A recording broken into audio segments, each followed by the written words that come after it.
Olá, está começando mais uma edição do programa Minuto Mamãe Bebê e hoje a gente vai abrir o programa falando sobre escovação de dentes, flúor ou não, quantidade, frequência, enfim, todas essas dúvidas que as mamães têm, estão sempre perguntando, a gente vai debater, é claro, com a nossa odontopediatra, doutora Aline. Bem-vinda novamente ao nosso programa. Obrigada, Mari, sempre um prazer estar aqui contigo. Essa dúvida é muito frequente, né, Aline, sobre a quantidade de creme dental, se a criança pode ingerir flúor, visto que ela não sabe cuspir, então ela engole, né? Se usa fio dental ou não, então assim, conta tudo para nós. Bom, então vamos conversar. Na verdade, esse é um tema bastante polêmico mesmo, que causa muitas dúvidas entre os pais. Então, já adiantando, o ideal é você, mãe que está nos assistindo, assim que seu bebê, ainda durante o primeiro ano, estiver nascendo os primeiros dentes, o ideal seria que você levasse então ao odontopediatra para ter orientações mais específicas, né, sobre qual escova, qual creme dental, frequência, essas coisas. Mas de modo geral, vamos conversar um pouquinho agora sobre isso, até para tirar as dúvidas, né, mais comuns que a gente tem. Bom, lembrando que a gente vai começar a escovar dente assim que nascer o primeiro dente. Então, antes, quando o bebê tem aquele rebordo desdentado, né? Quando o bebê está edêntulo, sem dente, a gente não precisa fazer higienização de gengiva, né? Higienização de rebordo. E especialmente se esse bebê faz aleitamento materno exclusivo, né? Lembrem que o leite materno é riquíssimo, cheio de imunoglobulinas, que são protetoras, inclusive, da cavidade bucal. Então, a gente não tem essa necessidade de ficar ali removendo.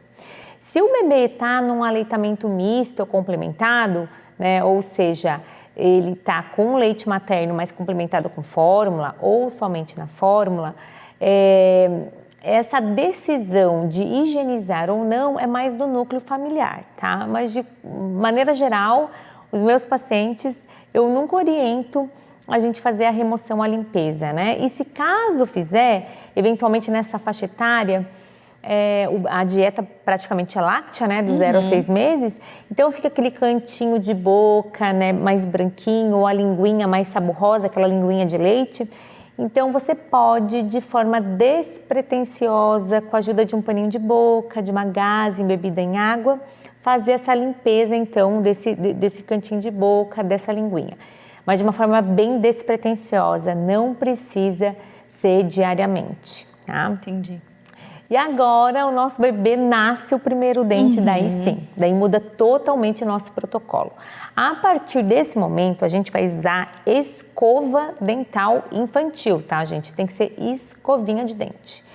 Porque eu acho que as mães que nos acompanham aqui já viram aquele dedal de silicone, né? Também chamado de dedeira. A dedeira, como ela é de silicone, aquelas cerdas, elas não têm eficácia para remoção da sujeirinha, da placa do biofilme, né? Então, a gente acaba optando por escova dental infantil, tá? Saiu, inclusive, há pouco tempo, um estudo do Inmetro em relação à qualidade das escovas dentárias. E, de modo geral, todas as escovas que a gente encontra no mercado, então, Oral-B, Man, Curaprox, Kiko, Bitufo, né, Elmex, todas estão qualificadas. Então, a gente vai escolher mais por motivo infantil, por cor, por empunhadura, por preço, tá? Mas de forma geral, então, todas as escovas dentais para o público infantil estão aptas. Então, sempre escolham uma que tenha cabeça menorzinha, cabeça pequena, cerdas macias e também, gente, que esteja de acordo com a idade do seu filho, porque existe uma classificação etária, né? De 0 a 2 anos, 2 a 5, então sempre cuidem disso. Essa escova é uma escova que eu gosto muito, essa aqui é da Kes, mas tem uma similar da Bitufo, que ela tem a cabeça muito pequenininha, tá? Muito pequena mesmo, então, e ela tem um cabo longo, então, porque a empunhadura é os pais que vão fazer, né? Mas a cabecinha, ela é bem pequena, tá? Então, bem bonitinha. Uma graça, né? E escova muito bem, as crianças adoram. Então, esses são os cuidados em relação à escolha da escova. Agora, em relação ao creme dental, essa é uma das perguntas mais polêmicas, né, que os pais têm. Uso com flúor ou uso sem flúor, né? Então, lembrando que a recomendação mudou. Por que a gente tem essa dúvida, né? Eu costumo dizer que eu me formei em 2003. Em 2003, a gente saía recomendando creme dental sem flúor para bebês abaixo de 3 anos. Olha só. Por isso que tem essa dúvida, porque é recente, se for parar para pensar. Isso. E em 2009, um pouco mais de 10 anos, né? Que mudou essa recomendação por um consenso assim, internacional. Então, se a gente for na Sociedade Brasileira de Pediatria Médica, Associação Brasileira de Odontopediatria, Academia Americana, Europeia, todos vão dizer isso que eu vou dizer agora, né? Que a gente deve usar creme dental com flúor desde o nascimento do primeiro dente. Só o que vai mudar, na verdade, Mari, é a quantidade, né? Porque um bebê abaixo de 3 anos, ele não tem essa habilidade de expectorar, de cuspir. Então, ele vai engolir, né? Então, por isso, para a gente prevenir a cárie dentária, a gente vai usar uma concentração acima de 1000 ppm, isso é bastante importante, mas numa quantidade muito pequena. Daí, até eu trouxe aqui para exemplificar as quantidades. Então, para um bebê abaixo de 3 anos, que não tem todos os grupos dentários ainda e que não cospe bem, a gente vai usar 1 grão de arroz cru, é bem pouquinho, tá? E para aquele acima de 3 anos e que já cospe, a gente vai usar 1 grãozinho de ervilha, tá? É um pouquinho, não é bem uma ervilha bonitona, né, gente? É uma lentilha. É porque, na verdade, é muito difícil a gente trazer esse tipo de dado, porque se a gente for para a literatura científica, é 0,01 gramas e 0,03 gramas, então é uma coisa muito difícil da gente quantificar. Então, por isso que a gente traz, né, 1 grão de arroz cru e 1 grão de ervilha, tá? Então, crianças abaixo de 3 anos, 1 grãozinho de arroz cru, e as que já sabem, já tem os 20 dentes, já sabe cuspir, a gente usa 1 grãozinho de ervilha. Lembre-se sempre de olhar a concentração, tá? Tem que ser acima de 1000. De forma geral, vai ter 1100. Por exemplo, o Tandy, e eu não ganho, obviamente, nada de marca nenhuma, mas já para facilitar, Tandy eu acho assim um bom creme dental, é democrático, vende em todos os lugares, é o mais barato, inclusive, e tem a concentração ideal pra gente prevenir cárie. E é bem conhecida, né? Super conhecida. Da minha infância, foi a que eu uso com a minha filha também. E quando você começou a falar, eu fiquei pensando, será que eu fiz errado? Mas então, Tandy, ok, realmente é algo que tu encontra em todas as farmácias, no supermercado, o preço é legal. Isso. Então, olha aí, mamãe, Tandy tá ok. Exatamente. E a doutora não é patrocinada por ela. Eu sou patrocinada pela Colgate, exatamente.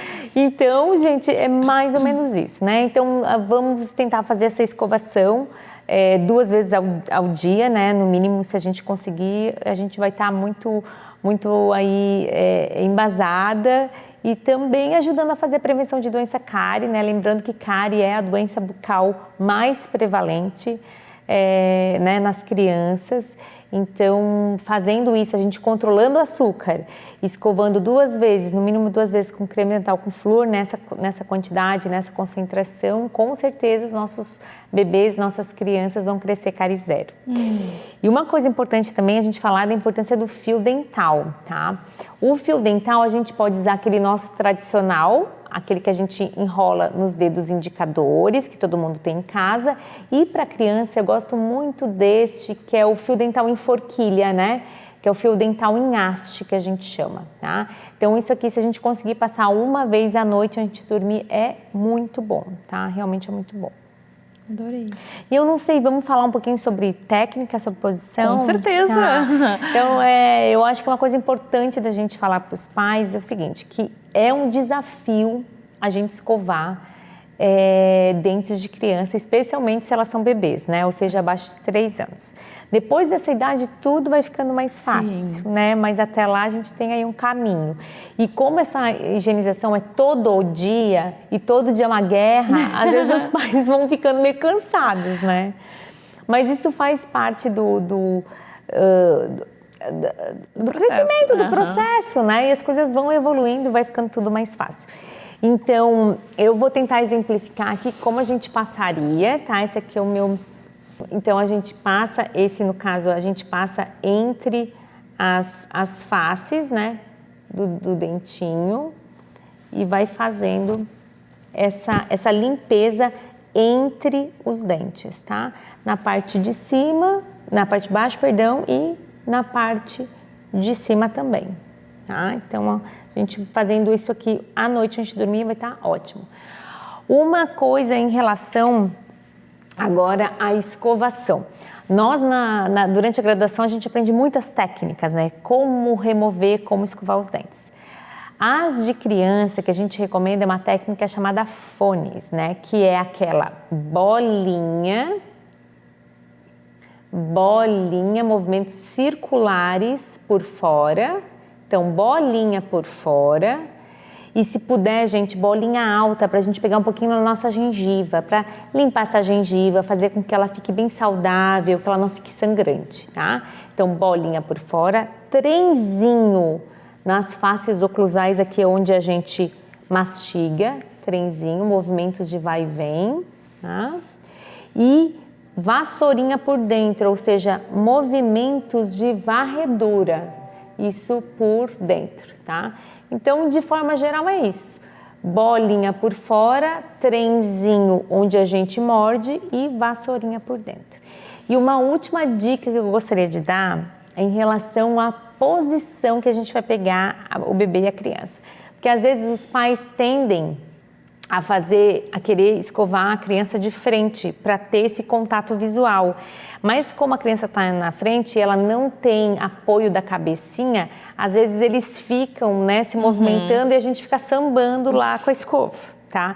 Daí acaba que a gente não faz uma escovação tão eficaz. Então o ideal é fazer essa posição, tá? A cabecinha do nosso bebê, do nosso filho, tem que ficar amparada no nosso peito. Daí a gente pede, filho, né, olha lá para o céu. E aqui, assim, a gente consegue fazer, né, essa escovação de uma forma mais adequada, mais efetiva, tá? Então, adorei, agora acho que sanamos as maiores dúvidas em relação à higiene dos dentinhos e óbvio que se o pessoal ficar com alguma outra dúvida, tem que buscar um profissional, de preferência nosso, odontopediatra, para as pessoas que moram aqui em Florianópolis, na grande região, mas sempre levar a criança na consulta para que não ocorra nenhuma doença de cárie na primeira infância. É isso.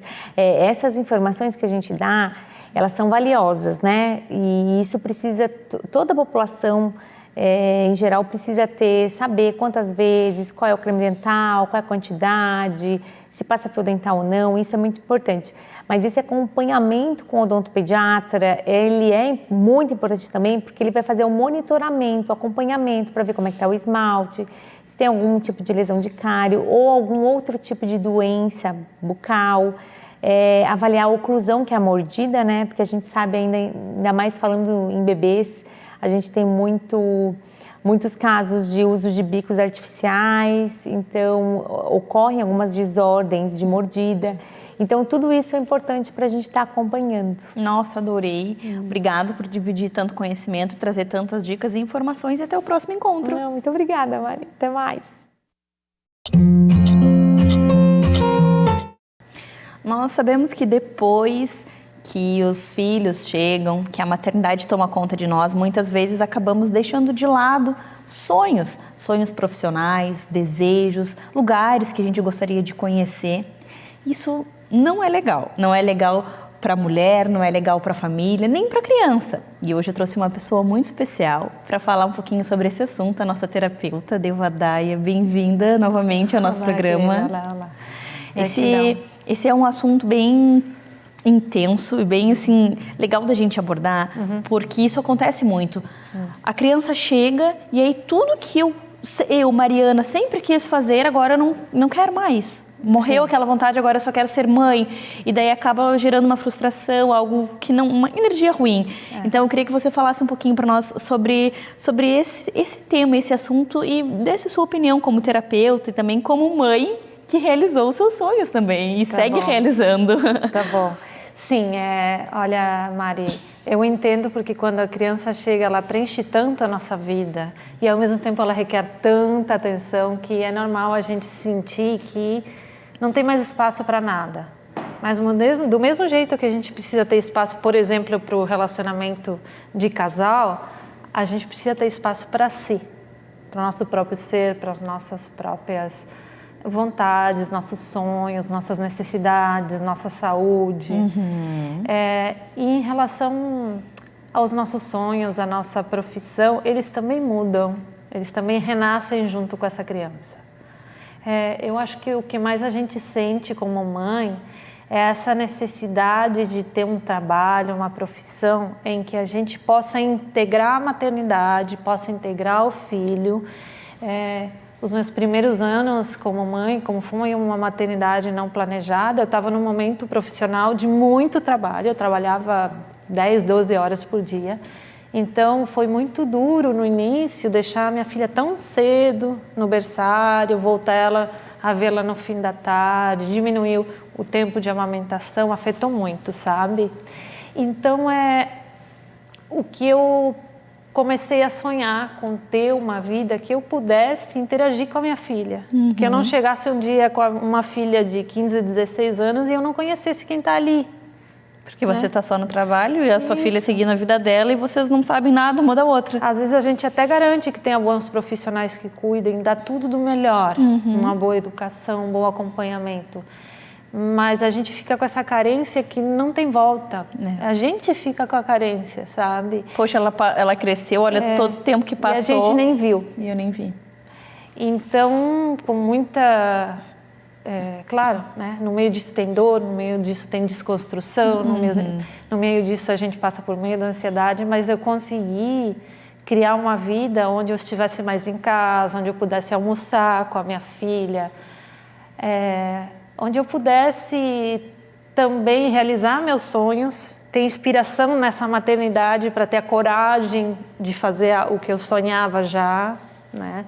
E entender que o que sustenta não é o seu dinheiro, o amor sustenta, né? E do mesmo jeito que a gente tem essa capacidade de fazer uma criança florescer e desabrochar, a gente tem o direito também de florescer e desabrochar. Porque assim, da mesma forma que não precisamos só do dinheiro, a gente não pode também viver sem ele. E daí querer viver só do amor e esquecer que a gente pode, como você disse, desabrochar, florescer, né? Eu acredito que tu já viveu isso também, né? Com certeza. Né? E você me ajudou muito. E precisa aquele momento de muita coragem. Aquele empurrãozinho de acreditar no teu sonho e não correr para um formato de sociedade que ainda não considera a maternidade como algo integrado à vida profissional. Como considera a mulher como só um item de uma máquina que, se ela desvia a atenção, ela não é produtiva. E eu acho que nós, mulheres com filhos, podemos ser ainda mais produtivas. Sem dúvida. Depois que eu me tornei mãe, eu me tornei muito... Eu trabalho de madrugada, eu tenho muito mais pique, eu tenho... Parece que eles dão uma energia a mais. A emoção de ter um filho, de saber que a gente tem a responsabilidade por esse ser. Não é só mais para mim, eu tenho uma criança também para criar, né? Que depende de mim. É muita motivação. Então, usar essa motivação com a nossa capacidade criativa, que é muito grande, já que a gente cria um filho, né? E transformar isso em criar, sim, uma nova caminhada profissional, às vezes não totalmente diferente, às vezes sim, muito diferente da que a gente vinha fazendo, mas ter a coragem. Eu resgatei sonhos de juventude, eu resgatei a minha primeira profissão, que eu tinha me formado em psicologia e psicanálise e acabei indo para trabalhar com marketing, fazendo pós em marketing, virando executiva. Só que isso, para o ser mãe, era muito difícil, era muito puxado. Imagina, eu trabalhava numa grande empresa em São Paulo. Era muito difícil. E aí eu comecei aos pouquinhos a fazer o retorno. E a minha vida em Florianópolis e toda essa construção de New Life Therapy dos Florais Flor de Amor é fruto também de uma mãe que quis ser mãe e ao mesmo tempo seguir os seus sonhos. Isso acontece muito, né? Sim. Quando nos tornamos mãe, parece que algo muda. E aí a gente quer trabalhar com algo que parece que dê para encaixar e que faça sentido respeita, com o que, né? que a gente está vivendo. Que honra isso. Exatamente. Tem que estar tudo conectadinho, né? Sim, então é muito importante, assim, o que eu quero transmitir é para as mulheres terem coragem de seguir seus sonhos e aproveitarem essa força, essa garra que nos dá a maternidade para acreditar que é possível construir uma vida profissional que integre a maternidade e talvez até tirar da gaveta aquele sonho que a gente não teve ainda a coragem de embarcar 100%. Porque, olha, se eu não tivesse feito isso, hoje quanta gente não teria recebido essa ajuda, quanta gente não teria esses florais para tomar. Então, que bom que eu confiei nesse chamado, que bom que a maternidade me trouxe um empurrão para ser mais eu mesma, para acreditar mais nos meus sonhos. Que legal. Né? E até se você não tivesse feito isso, talvez nem eu estivesse aqui, porque foi a sua força, o seu floral que também me ajudou e me fez pensar, e hoje nós estamos aqui. Isso. Então, quantas mães também você ajudou nesse momento, quando a gente tem filho, e aí o que eu faço? Eu não quero mais voltar para aquela empresa. Como eu vejo gente, depois da maternidade, pedindo a demissão. Isso. Porque tu não quer passar 8 horas dentro de uma empresa com o teu bebezinho. Não é. Algo... Tu quer estar mais perto. E muita não gente é natural, empreende, não né? é humano. Não é. A gente não foi feito para ficar afastado da nossa cria, né? Então, o que eu posso dizer para as mulheres é: tenham coragem, confiem na sua intuição, criem um plano de como fazer para chegar lá, mesmo que leve uns anos, vai valer a pena. E para os homens, apoiem essas mulheres. Porque às vezes acho que você está doida. Não é viagem, não é... É real. A criança precisa dessa convivência humana com a família. Nada vai preencher o que a vida familiar pode preencher para uma criança. É verdade. Hoje eu lembro que a minha filha às vezes acordava às 5 horas da manhã para eu poder ir trabalhar, deixar ela no berçário, mesmo no frio. E digo assim, nossa... Então, hoje eu dou muito valor a essas pequenas coisas.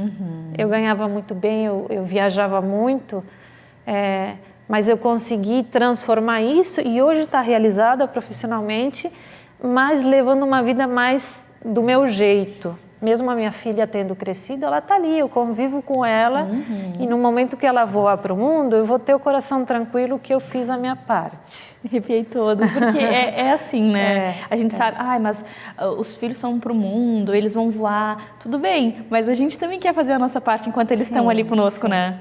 E eu acredito que quando há um apoio do casal, assim, nisso aí, isso até fortalece o casal. Também acho. Tá? Então, o que eu posso dar como exemplo de vida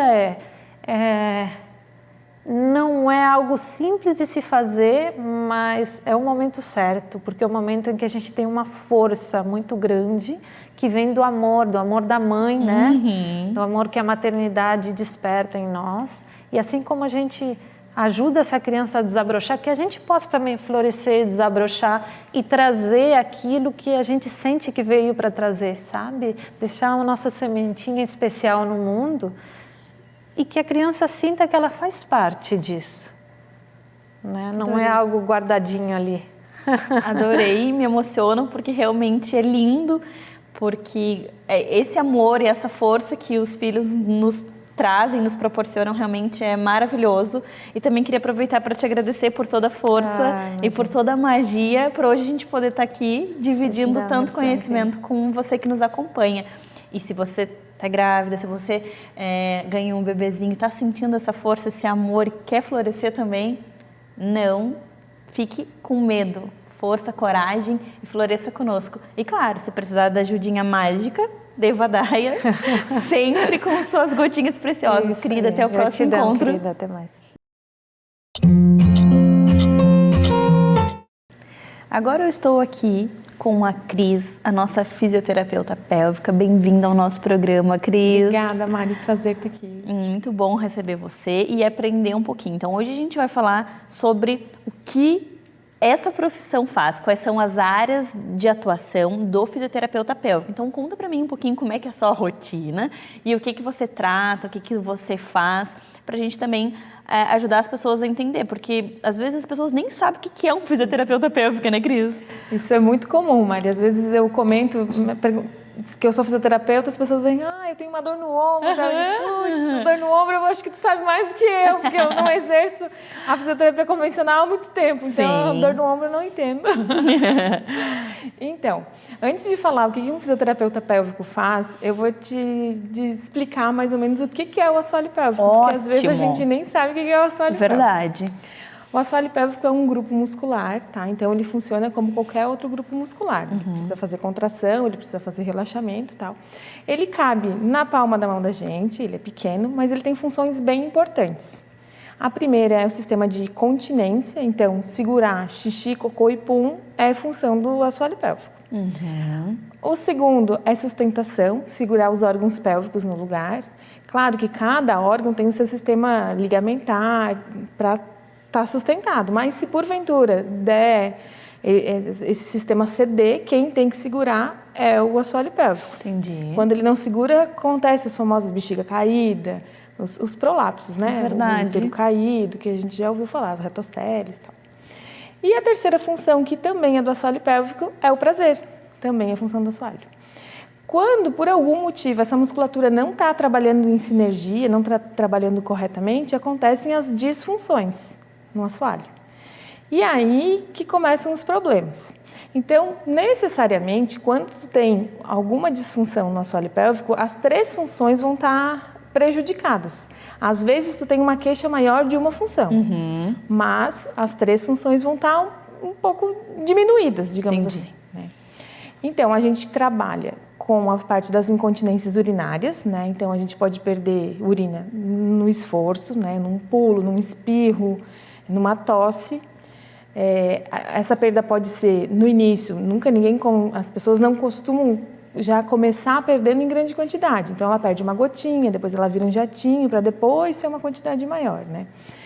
Pode perder urina na urgência, então estou apertada para ir no banheiro, e perde antes. Pode ter uma incontinência mista, tu pode ter algumas incontinências diferentes, que talvez tu nunca ouviu falar, mas tem gente que no momento do orgasmo tem incontinência, perde na urina. Então tem várias incontinências que a fisioterapia pélvica trabalha e que as pessoas nem sabem que existe esse tipo de incontinência. A gente trabalha nas disfunções sexuais, tanto masculina quanto feminina, tá?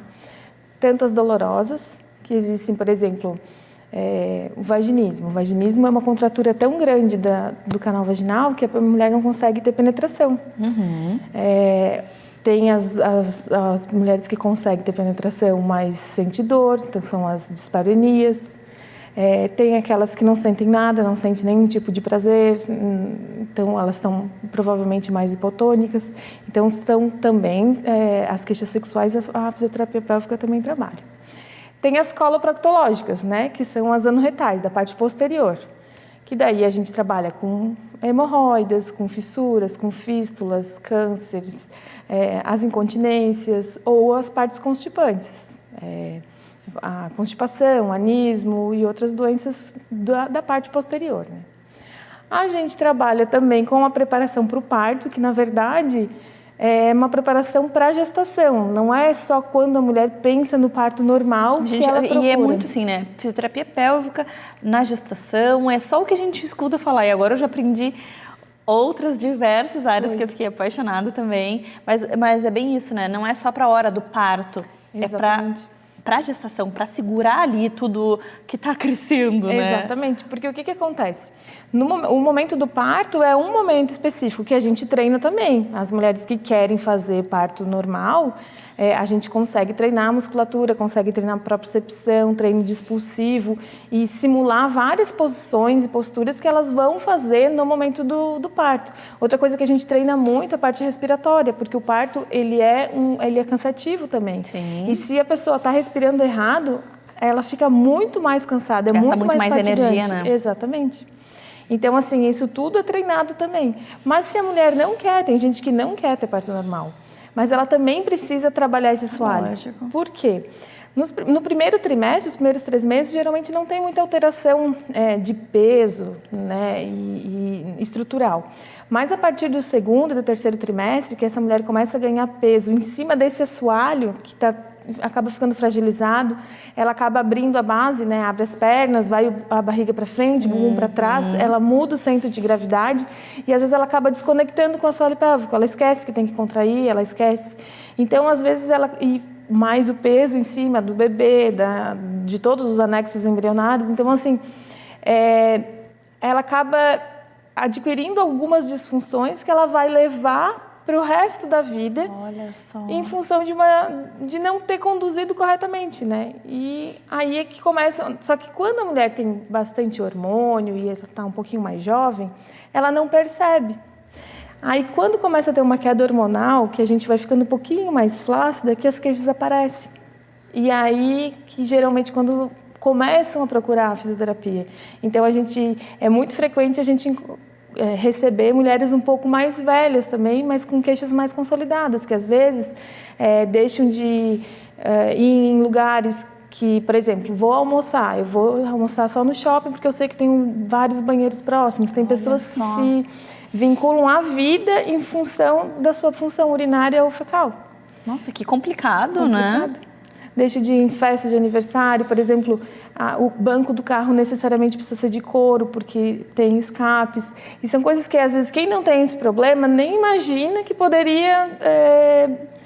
que pode acontecer, sim. Mas tem pessoas, tem realidades que são assim. É verdade. Né? E assim, não é engraçado a palavra, na verdade é triste que as pessoas busquem ajuda só quando tem o problema, quando tem a dor. As pessoas não vão pela prevenção. Exatamente. Eu vou fazer fisioterapia pélvica porque eu quero ganhar um bebê de parto normal. Não, você vai porque parto normal ou parto cesárea, você vai precisar cuidar desse assoalho, porque agora você pode não sentir nada, mas isso pode te trazer no futuro. Mas aí no futuro eu cuido. Só que é muito mais fácil prevenir, que daí não chega numa doença, não tem que trabalhar em cima de algo que já aconteceu, né, Cris? A gente tem a parte preventiva. Em toda a área da saúde tem a parte preventiva, né? Mas na minha área, pelo menos a minha demanda, é muito baixa eu imagino. Preventiva. As pessoas só chegam com reclamações e dores e problemas. 2 pacientes assim que me vêm agora, que me ocorrem. Uma que eu achei muito legal, ela ia casar. E aí ela resolveu fazer um check-up de tudo e ela fez também, inclusive, do assoalho pélvico. Ela fez a avaliação de assoalho pélvico, né? Ela disse, eu incluí nos meus exames a avaliação de assoalho pélvico. Certíssima! Porque são coisas que às vezes tu não imagina, né? E a outra era uma gestante, ela estava planejando engravidar e ela veio também, mas assim, às vezes a mulher planeja engravidar, ela faz exames, ela vai no dentista, ela faz todos os check-ups que tem que fazer, de fato, tem que fazer, exames de sangue, ela vai no nutricionista, ela prepara tudo. E aí ela esquece de ver o assoalho pélvico, que é que vai segurar a barra, né? Que vai segurar tudo. Que vai ali, segurar boa parte do negócio ali, né? E às vezes ela esquece. Não é que ela esquece, ela não sabe, na verdade. Eu também acredito muito nisso. Exatamente. Aqui no programa eu falo muito sobre essa função da gente de levar informação. Exatamente. Porque as pessoas, às vezes, não têm acesso a esse tipo de informação. E se elas encontrassem em algum lugar, que agora nós temos o Minuto Mamãe Bebê, talvez a vida delas fosse muito diferente no maternar, na gestação, no pós-parto. Então, poxa, hoje a gente já sabe que a fisioterapia pélvica tem que ser buscada antes mesmo da gestação, para ver como tá tudo ali, fazer durante toda a gestação, para evitar qualquer disfunção. Então, é esse tipo de informação que a gente tem que levar para quem nos acompanha, e principalmente o nosso público aqui são as mulheres, e são as mulheres as mais afetadas com todas essas disfunções da gestação, né? São. Na verdade, assim, na gestação a gente assume a partir da 13ª semana, né? E muitas vezes elas estão com assoalho ótimo, não precisam fazer, elas precisam retornar depois. A gente faz uma vez a cada 5 semanas no início da gestação. Tu precisa ter uma atenção um pouquinho maior à medida que o peso em cima desse assoalho vai aumentando. Mas se a pessoa tem uma boa coordenação e ela faz os exercícios, o que é proposto, ela segue tranquilamente. Então, às vezes, é isso. Falta só ela saber se está fazendo certo, se está fazendo errado, às vezes acertar, ajustar algum tipo de coisa. de exercício, de conduta, e a gestação segue sem nenhum tipo de sequelas para o seu assoalho. Adorei, Cris. Muito obrigada por nos mostrar as diversas áreas que você atua. Achei sensacional. Espero que você também tenha gostado. Se ficar com alguma dúvida, manda mensagem pra gente que a gente entra em contato com a Cris para responder tudinho. Cris, obrigada. Até o próximo encontro. Também, Mari. Até mais.